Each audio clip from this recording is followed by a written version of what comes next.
everything you see evidentiarily on photo, on video, written, has to be called into question, and you have to start to triangulate and critically think around these issues. So what the hell does this have to do with what I do? So what I do is I help people navigate from the world that was, allowing it, forgiving it, and allowing yourself to heal from it, right? Taking any of the lessons along with you, but also stepping into this new world of how do you orient yourself in the new world? So you found it, the soul of connection. If you're succeeding at everything except the relationships that matter most, this is for you. I'm Tressie Yonakawa, brain science, no fluff, real change.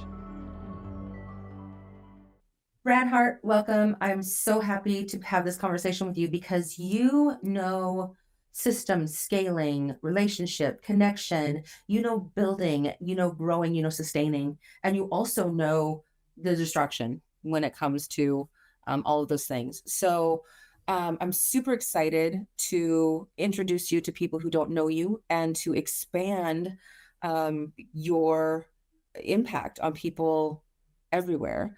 You're somebody who's had a big impact on me in Flight Club in particular, where I first met you and watching you on stage and then interacting and watching how you interact with people. I've been so impressed with how much respect you hold for people, how much space you hold, while still helping us all expand our success in the world. And you are intimately engaged with AI. I'm curious how you describe what you do. Well, thank you, Tressa, for the kind words, and thank you everybody for listening, watching. It's nice to meet you. If I haven't met you already, I hope I get the opportunity soon. What do I do? Well, I am 40 years old at this point, and I grew up on Long Island in the before times, before there were computers and AIs. And I used to pray that one day the internet will be as fast as I can think. Well, careful what you wish for, because it's much faster now and only speeding up. But yeah, I was one of those kids that didn't quite fit in my neighborhood. I was pretty smart, and my dad wasn't able to handle that for the most part, like just keeping a precocious kid, occupied. So he did a pretty smart thing. He got me a Tandy computer that hooked up to the TV. This is back in 1989 for you. Radio Shack. A lot of help. Yeah, Is that a was Radio Shack product? probably, yeah, yeah. Yeah. Radio Shack was our jam, and you could hook it up to your TV, and you could actually, it had a keyboard, and you just used it on the TV, and it was command line, so you had to type everything in by hand. And it came with this big old book called Basic. And if you're old enough to remember this, that's what I did for like a year. All I did was code in Basic. I coded through the entire book, and I made all the games and everything that came along with it.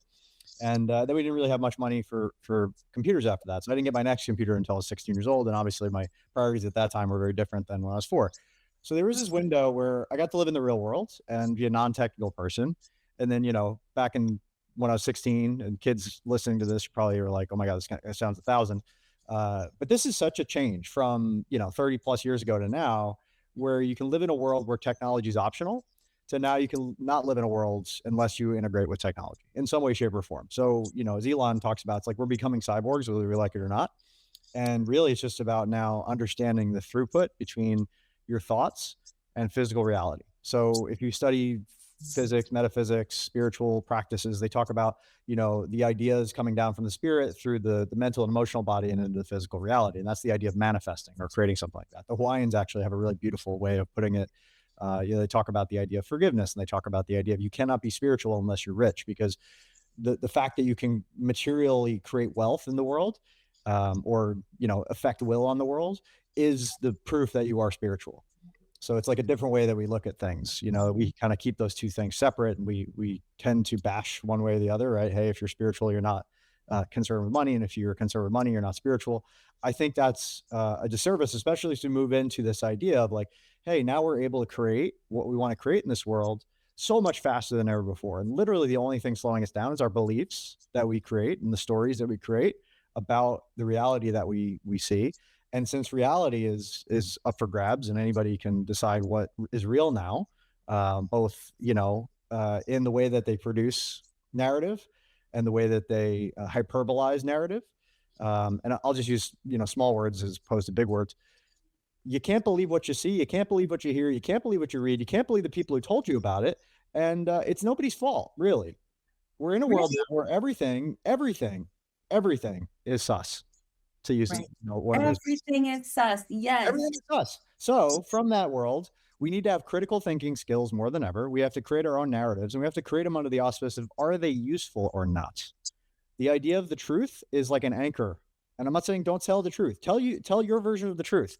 But the reality is we don't know. Nobody knows what the truth is with any of these conflicts that are going around the world. We don't really know what the base level issues are. We have no idea. It's not our game, right? We don't know what these security and military people know. We don't know what Iran knows. We don't know what China and Russia know. We don't know what we know to be true. We're all just figuring it out. And the fact is that in 2026, everything you see evidentiarily on photo, on video, written, has to be called into question. And you have to start to triangulate and critically think around these issues.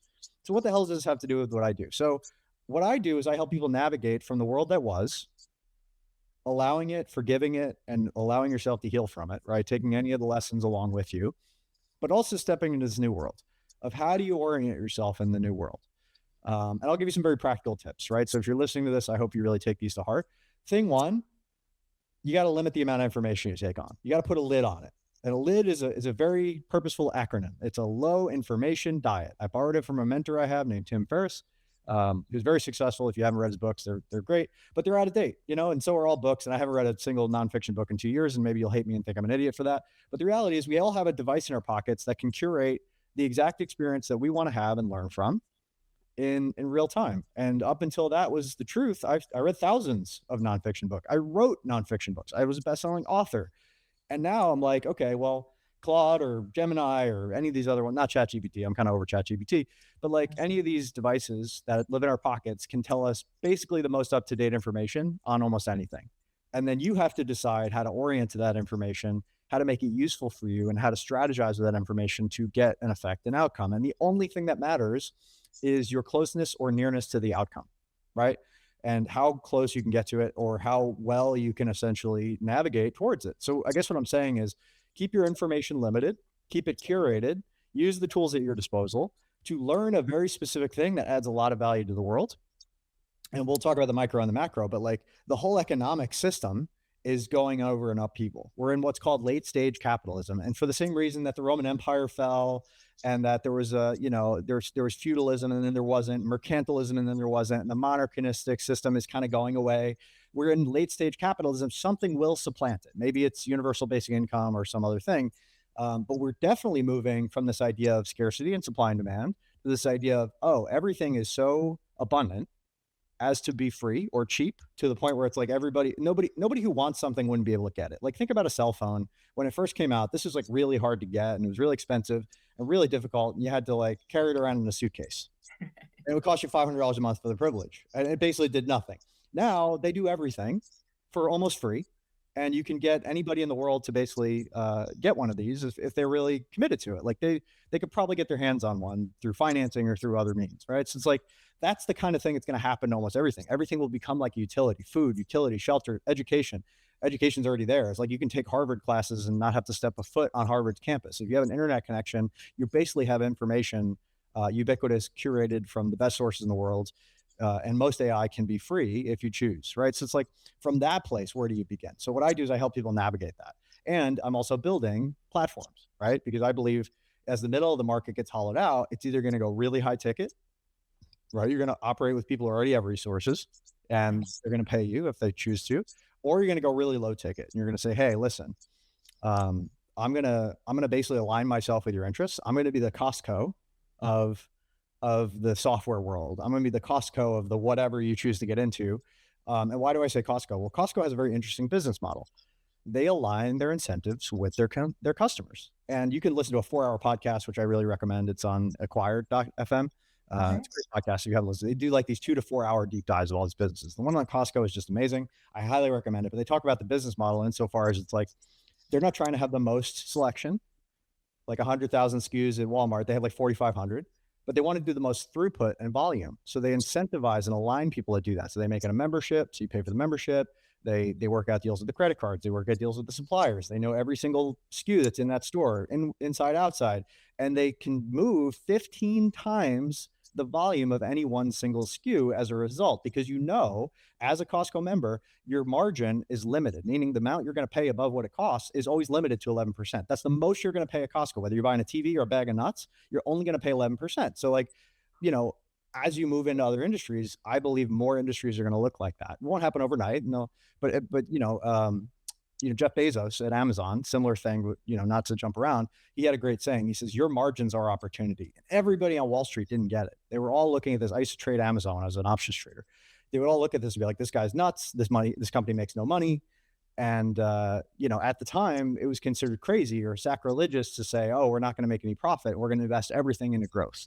And they did that for like 15 years and their stock suffered and everybody thought they were nuts until they dominated everybody and it wasn't even close. Right? Until Uber did the same thing and didn't make a profit. And all these companies, Anthropic is another one. I was just reading their stats. They made $9 billion last year. They're worth $380 billion and they're not profitable. Just let that sink in.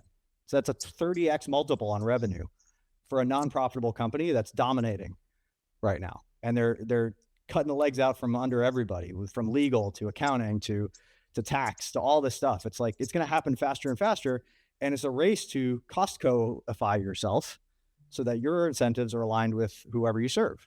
And that, the more they use your platform, whatever that is, for whatever reason, the more they save and the more you make. But your margin is fixed. So as you're talking, so there's this picture of kind of doomsday, and then also, what can we do to kind of crochet around the edges, and also infiltrate. And I love the conclusion of that we need to narrow our focus, get really intentional, like cultivate. You can win at any one of these things. You can't win at all of them. You can't be Elon, right? He's already half a trillionaire and he's post-economic, and you don't have the same choices if you're listening to this, probably, like, unless you're already a billionaire, and good for you. Right. But like, the reality is, unless you have resources already, you can't play the same game as people with resources. You can go raise money. I'm not saying you can't do that, but that's also its own thing and it's hard. Right. So I would say for anybody listening who's like, hey, I want to make money, I want to build a business, what's something you could dominate that could become like the Costco of that model in the future, where it's not about maximizing margin dollars anymore. It's about maximizing throughput through the engine so that you can make as much money as possible or providing the most value as possible. And that gives you the biggest moat. And it won't happen overnight, but that's where it's all trending. So you might as well start thinking ahead of it. So what does it look like for someone to access you and begin? What does square one look like? Yeah, great question. So if you're a big business, you're making 3 million plus a year, I work with those businesses. They hire me as an employee and I save them 10 employees. That's basically how that looks. Meaning I make everybody in their organization 10 times more effective. And I teach their team, we get on calls every week. And I train them how to use agents in their business and orchestrate outcomes. So if you're not familiar with what an agent is, well, most people are familiar with like a chatbot. So you can talk to ChatGPT, it talks back to you, but that's about it, right? And now more and more you're seeing agents. So what is an agent? An agent's really 3 things. An agent is the chat function, so you can talk back and forth to it, whether it's voice or text or whatever, but it can also use tools and skills. So what's a tool and a skill, right? So a tool is pretty much what it sounds like. It's like, hey, I can use this piece of software or this piece of code or this script or whatever to go and do something in the world, mostly in the digital space, but that doesn't mean it can't use robots in the future. And a skill is basically like an SOP or a formula to get an outcome. So it's like, do these things in this order, like a recipe, to get this outcome. So when you take an agent, you say, go use these tools to get this outcome, and you give it all those 3 things, it can go do beautiful work. Then it could do it more consistently and 100 times cheaper than a human ever could. Right? Right. So I'll give a couple quick examples of that. So one example would be like, hey, I just had a coaching call and my client wants the transcript, but maybe they want the notes, they want the transcript, they want the call recording link, they want whatever resources I shared. They want somebody to scrub through and pull out all the action items and the deliverables and the things that were promised back and forth. And they want all that to be uploaded to a database and then put in a format they can easily read and write and edit and all those things. Well, that's something that a human would never do. You'd have to hire somebody and it would take them a very long time. It'd be very tedious work, but an agent can knock that out in 5 minutes on a regular basis every single week. So every one of my coaching clients gets basically a playbook of their entire business, mapped out with all the frameworks and all the decisions made and all the stuff that was shared, along with all their action items, all their resources, everything. And I don't have to lift another finger. I just do the call, I leave it alone, and it happens. And every single week they have their new stuff, right? So that's really cool. And that's an example of what an agent can do that it would take a team of people before. And there's many, many like that. Like I had it go parse through 1,500 emails and calendar invites for the last 5 months, right? And find everybody who I've interacted with and where are we at? What's the last thing? What's the next step? What do I owe them? What should I follow up with? What got dropped? Like stuff that you would do. It would take you days to do all that stuff. I can do it in 20 minutes now. I can do it once a week and I never drop any balls anymore. I'm not saying it's Oh, perfect, but it's way better than it used to be. yeah, that's, so many of our fantasy. That's a fantasy that to make that real. And so there's been talk in, every mastermind I'm in about the voice of your agentics and all of those things. And do you get that granular and do you change things up as tastes change? Yeah. So one of the benefits of kind of getting out of the flow of information of the way the world is going, there's benefits and drawbacks, but one of the main benefits is that I'm not influenced by anybody else and what they're building. So I get to build from a completely blank slate. It's not reactive. It's from a pure place of creation and fun. Mhm. So I'm building agents. I'm looking at 3 of them right now on my desktop that I can talk to in different messaging apps. I have a whole menagerie of different agents that have different jobs in the cloud that they can all interact with and talk to each other and do business and work together. They kind of have like a factory set up where they come into work, they look at the job board, they say, okay, what's my job at what time? They hand it off to the next agent, and it can kind of just keep doing work and orchestrate a bigger outcome with all these specialists working in tandem. And that sounds like having a team, but it's not. It's having a bunch of agents that run for pennies and never quit, never complain. They don't need benefits, they don't need insurance, and they just get the job done. And the more you can do that, the closer we get towards a complete flywheel of a business. Because every single thing, I'm just going to say this twice, every single thing a human can do that requires software at this moment, if you're creative enough, can be done by an agent. And you have to think about it: the agent, the tool or tools, the skill, right? The SOP or whatever. And I guess the F, right? I'm coming up with an acronym in real time. FATS could be the factory, right? Yeah. The orchestrator, the factory, the agents, the tools, and the skills. If you had all those things, FATS or FOATS or OFATs or whatever you want to call it, I'll come up with a better one. There's a lot that can be done. So when people hire me, I teach them how to do that. If it's a lower paying client, like they're in a mastermind or something like that, which buildwithoptimus.com is a mastermind, you can join that. Or they hire me to come in and like train their whole team on that. That's obviously a more expensive engagement. We meet every week. But those are the kind of 2 things I'm doing so that I can just literally buy myself time to get my platform out, which is next week. So for the last 6 months, all I've been doing is working with agents and building, the killer app that every business owner is going to want to use. And I'll tease that a little bit right now. But this is essentially an operating system for agents to orchestrate everything in your business end to end so that you can just talk to it and get work done. And then, once that work is to your specification, just set it up like a factory, right? Where it just keeps going. Amazing. So this will come out, a little bit after Yep. your launch. So look for So that mid March, I'd say. okay, so we'll make sure to have that information, whatever you want us to share. And earlier, before the pod, when we were just catching up, you're talking about the middle AI positioning and the middle being very messy. And what does that mean? Yeah. So if you think of markets, there's a million people out there that'll pay nothing or $1 for something in any market, or whatever, pick a number, right? But it's a big number. And there's probably one person that would pay $1 million. And then there's what I call the middle of the market. There's tens of thousands of people willing to pay tens of thousands of dollars, and that's where I've operated. This is where a lot of these coaches and consultants operate for a very long time. But the shift is happening where everybody kind of thinks AI is better than it is because of what they're hearing and all the hyperbole. And it's like marketers lie and justify their own existence for the most part.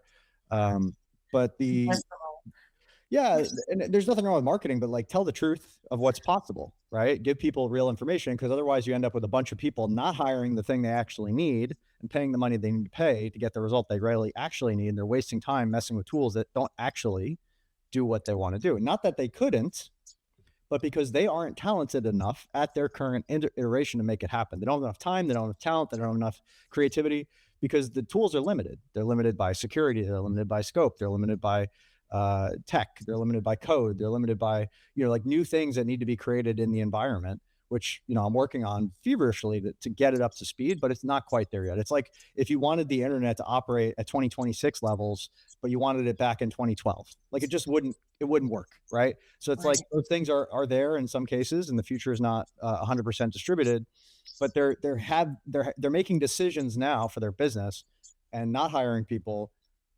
because they believe that AI can do everything when it just can't yet, right? It can do a lot of things. And if you're really like cutting edge, it can do most things. And if you're really creative and you can code, you can get most outcomes. You just have to be really, there's no friendliness to it. It's all like deep in the weeds, figure it out. And it's all cutting edge, and there's no one way to do it, right? There's a lot of way to solve these problems, and it's anybody's game.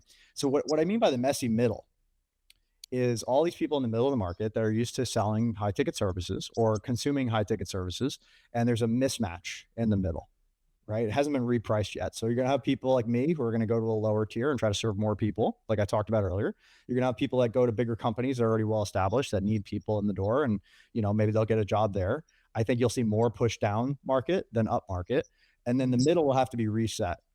And the messy middle from a timeline perspective is like, what do we do in between now and where abundance economics actually take over? And the new normal is everybody can afford everything again, hopefully, that's the best outcome. What do we do in the middle with people who don't have jobs, don't have money, don't have a way to sustain themselves? Because it's not going to happen overnight. And it's going to take a lot of societal, I would say, what's the right word? Upheaval, I guess.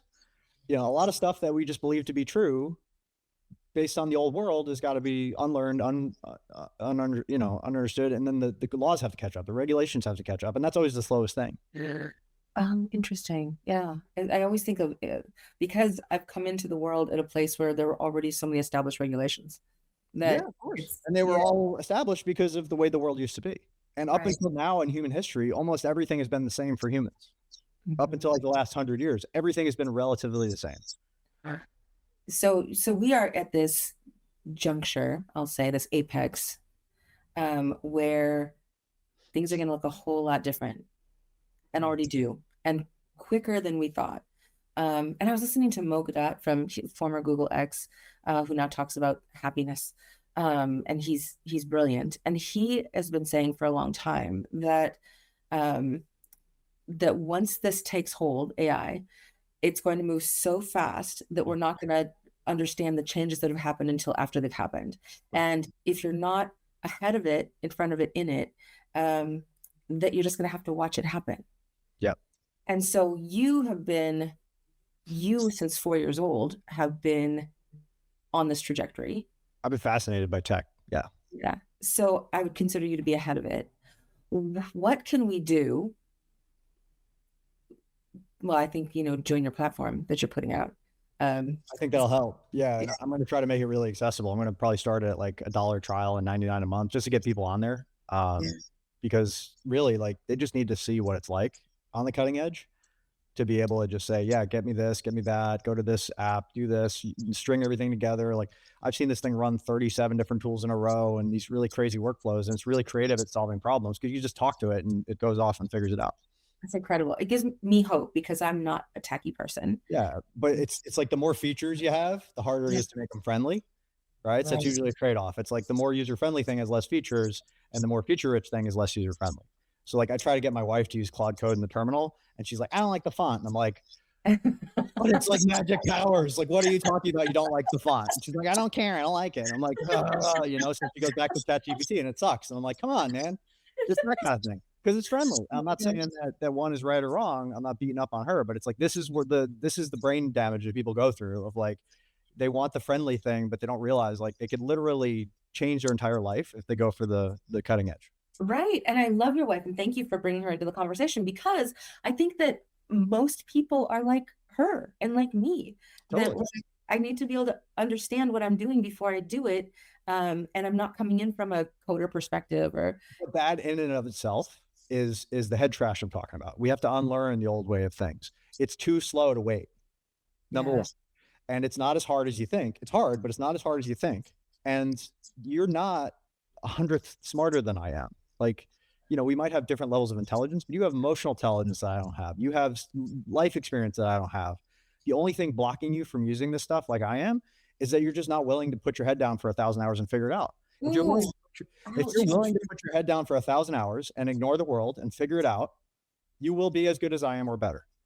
I might be in a new place, but generally, relatively speaking, that's really all I did.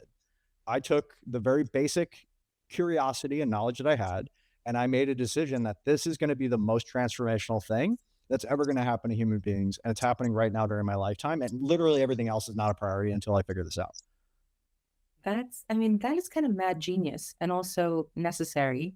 And I have to say to people listening who don't know you yet, I'm sure if anybody's listened for the last few minutes, they already love you. But my my professional dealings with you have been more than fair. In fact, I feel like I've gotten more benefit out of the products that I have purchased that you've created than you do, like by far. And I think that your willingness to, it's almost like that's part of your calling. Like I would consider you a mad genius, but also you have the most giant heart. Um, because you want people to have this, you want people to do better. It's like, well, come on, But more everybody. than Like, that, it's existential. If they don't get it, it's over. They're out of right. business, and maybe they can hang on for a little longer or a little bit less long, but the end of the game is always the same. You cannot compete with a robot or an AI that does not sleep 24/7 times 1,000. Because it might be 2 to 3 times harder to get somebody to do your job with an AI than Mhm. it would be to train you and have you do it. But then all the friction goes away, and you can multiply that times 1,000. There's no scaling challenges at that point. So I Right. can not just do your job, but I can add 2 zeros to it or 10 zeros to it and go crazy. And I'm only limited by creativity, compute, and electricity. Incredible. Have you ever worked for someone or have you always been an entrepreneur? Oh yeah, I've had jobs. I have been an entrepreneur since my very early 20s. My last job was when I was 22. No, hold on. I was kind of like a contractor and like 22 to 24, and then after that, I always had my own businesses. Yeah, that makes total sense. So, where do you see the job market and the entrepreneurial market going? Well, the funny thing is, people don't have enough of a historical perspective to realize this, but we've always had an entrepreneur economy first. The fact that people are working for big businesses is actually a relatively new thing. The only Mm. big businesses back in the day, I go back to Rome, go back to like any big civilization, were the government. Mhm. It was very rare to have an organization that was massive, that would employ people for their entire lives, that would give them a pension. Like those things are pretty new inventions. And they only really started to get popular in the industrial age. And then they were only as a response to, we need consistent, boring, predictable labor. And then the school system was built around that. It's like show up, shut up. The bell changes, you go to the next room. Like all that stuff came from that. And now we're back in a world where it's like, oh, everybody kind of has to figure it out. But if you went back to the late 1800s when that shift was happening, you would have found most people making goods and services and selling them locally. You would have found most people doing business with people they could actually interact with, or by mail at the most, right? That was like the biggest tech change at that point. Right. Now you have everybody can be an island and produce goods and services and technology as an island, but then also theoretically distribute it across the world to almost anybody that will buy it. Well, now it's a whole different ball game, but it's more like the old world than people realize. So I take Interesting. hope in that is that we had this blip of like, oh, everybody get a job for a while. And now that's kind of dying out because it's not sustainable, right? Because these giant behemoth businesses can't pivot nearly fast enough. I mean, I just saw Block lay off 40% of their workforce in one shot, and they're a high tech company. Like they all see it on the wall, guys. It's not slowing down. And you're going to see more businesses like I described. And when you were kind of raving about your business dealings with me, and thank you for those kind words, I feel like that's how I feel about Costco. I'm always gonna feel like, and again, I hate coming back to that, but it's a good example to remember and like root yourself to, or Amazon even, but they do it a little bit differently. It's not so much about the margin for them, but it's about the how can we always do better on these 5 fronts for our customers. I don't remember what they all are, but it's like the shipping speed and the selection and the pricing and the refund and the customer service and like all that stuff, right? They're always pushing in that direction. Whereas Costco is like always pushing for the best products at the best price, stuff you can't get anywhere else. And we just move as much throughput as possible through the business. Those are lessons learned that I think are going to be more and more common in the future. But the problem is not everybody can play that game as well as everybody else. So now you have to almost decide, how am I going to go so niche that I can sustain myself through the messy middle? So, agentics are a bridge, a necessity. How would in a They're few leverage. The simplest way to think about them is leverage. So I can now go on a walk with my 2 phones, and I can have a couple apps open and have literal conversations, voice notes back and forth with AI that does things on my devices and in the cloud. So what the hell does that even mean? So that means like I can be coding features and shipping them while I'm walking through the park. I don't even need to be at a screen anymore. I can be building content and shipping it and publishing it while I walk. I can be, um, training AI while I walk and mentoring it and helping it be more like me. So, for example, I went on a walk a couple weeks ago because I have a couple 8K avatars coming out. So, what does that mean? So, that's like 8K is like the top of the line. I think there's 12K, but like that's really not used very much. But like 8K is probably the top of the line video that you can get. And if you're seeing something in 8K, it's probably the best resolution, like where the eye can't really tell the difference between real and that. So if I have an avatar that's me in 8K with my voice trained, and put together, I can do that with an agent. I can have an idea. I can have one of my agents write it, send it to the PIP agent, PIP the peacock, I call it. So it's picture in picture. And that agent goes through and builds a gamma deck. It goes through and creates, it takes the script, it takes the gamma deck that it creates, it does HeyGen, it does 11 labs, it wraps it all up, it puts a picture in picture avatar of me speaking through the deck, and then puts it all into a Vimeo file and sends me a Vimeo file. So like that's a full team of editing and staff to create something like that. And I can do that of any length, any sort, have it back in 5 or 10 minutes while I'm walking through the park or some nature preserve somewhere. So it's like it gets pretty wild when you think about what's possible now. And yeah, that's the bleeding edge. And I'm not saying it's perfect. There's clunks and kinks and bugs and stuff I got to work through. But like that's what's possible, and that's what's going to be possible for everybody else in a year. That's insane. Like, And if you're not doing that, if you're not working towards that, then you're going to be so far behind because everything I just described might have taken a human 20 hours. or way longer for someone like me. So what you're describing makes me just exhale and go, oh, it's nice to know that that's possible. So for the people who aren't able or not wanting to put the 1,000 hours in, 10,000 hours in, whatever it is, to know how to do it, you are building a platform that will do that. Yeah. So my goal is to give you magic tricks out of the gate, right? So the platform, again, I'd prefer to work with people at this point more deeply because I feel like they need more help than they realize. Like there's no app that's just going to run your business, right? That's not really realistic. But what we can do is like find you leads. It can qualify those leads. It can draft emails to those leads, and it can send those emails through whatever platform you use. So you can log in, hook up your CRM, and just go party, right? Pretty much, it's fun. It can make you gamma decks. It could do those types of things. It can start to put some of these pieces together. But as I get better at the cutting edge stuff, I can start to then roll it into the platform, right? Because it's just like I said, it's just agents with tools and skills, and I can build a little factory in the platform that allows them to all do their thing. And now I can pass that benefit on to people. And as I gain more traction and get more users and have more money and I can hire people, I can train them how we do that, and it becomes kind of interchangeable. So as we build more skills and tools and we see how people use the platform, we can build more and more things. But my goal is to have a completely agent run business. And luckily all my business is software and digital. So that's going to be actually pretty straightforward. It's the physical businesses that are going to take a few more years because now the robots have to come into play. But the cool thing is, once you understand that code is code, well, I could operate a robot or a drone as easily as I could operate a piece of software through an agent. So now it gets really wild where it's like entire factories in China are already dark. What does that mean? That means there's no lights. Why are there no lights? There's no humans. That's And crazy. robots don't need light to see. So why would you spend tens of thousands of dollars lighting the place? Right.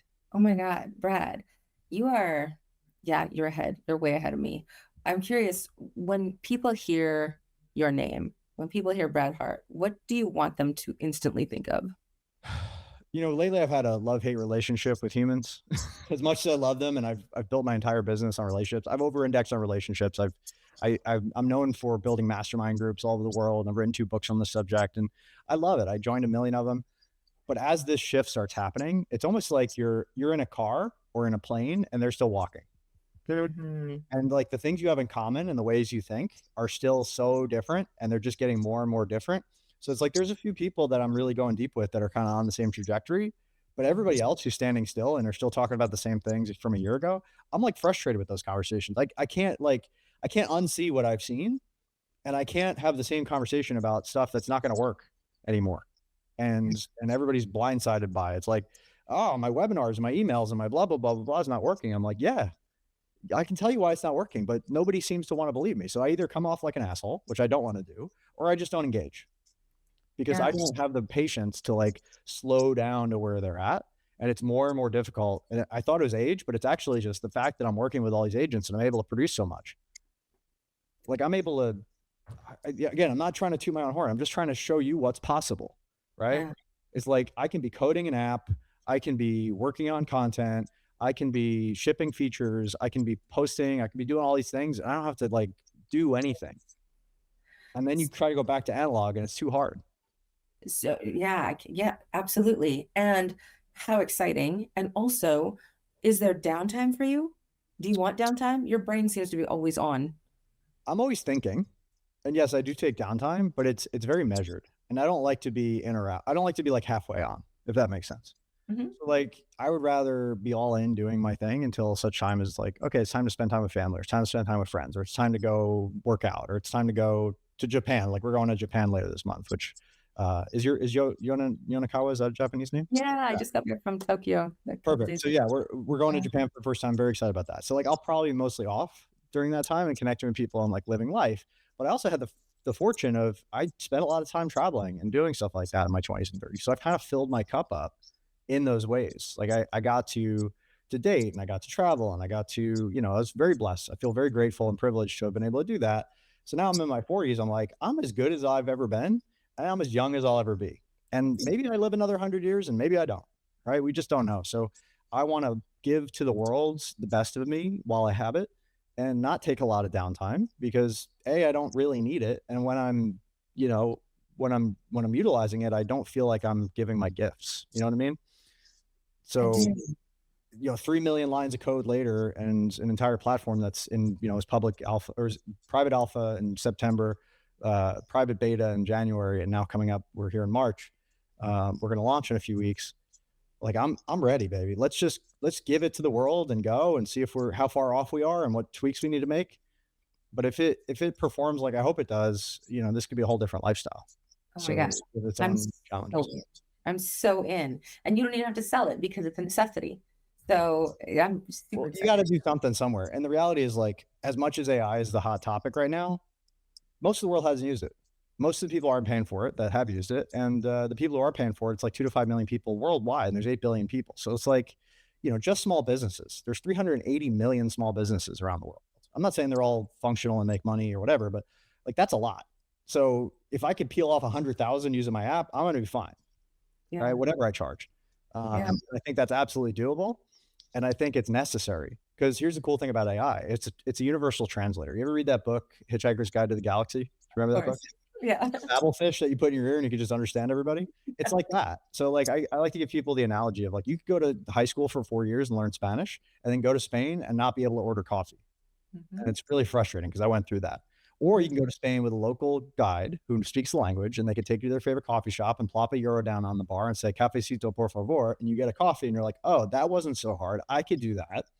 That's what working with AI is like. It's like you have this universal translator, this local guide that knows everything that needs to know. And all you really need to discern is like what questions to ask. You need to know when to slow down and call an adult, when you're dealing with other people's money or data. Otherwise, go nuts, play around, figure stuff out. You really can't break anything that can't be fixed. And as long as you don't, like I say, screw up with data or money, I think you're going to be okay. And it's just having the courage really to say, why not me? Right? I spend so much time in my life, wasted time, making up a story about why I couldn't versus just doing it. And then from that perspective, I can immediately see who's full of shit and who isn't. I can immediately understand what's possible and what isn't. I can immediately take great ideas and implement them at the speed of light. Like I was talking to my team yesterday and they mentioned this thing called JQ, JavaScript query, I think it's called. And I don't even know much about it.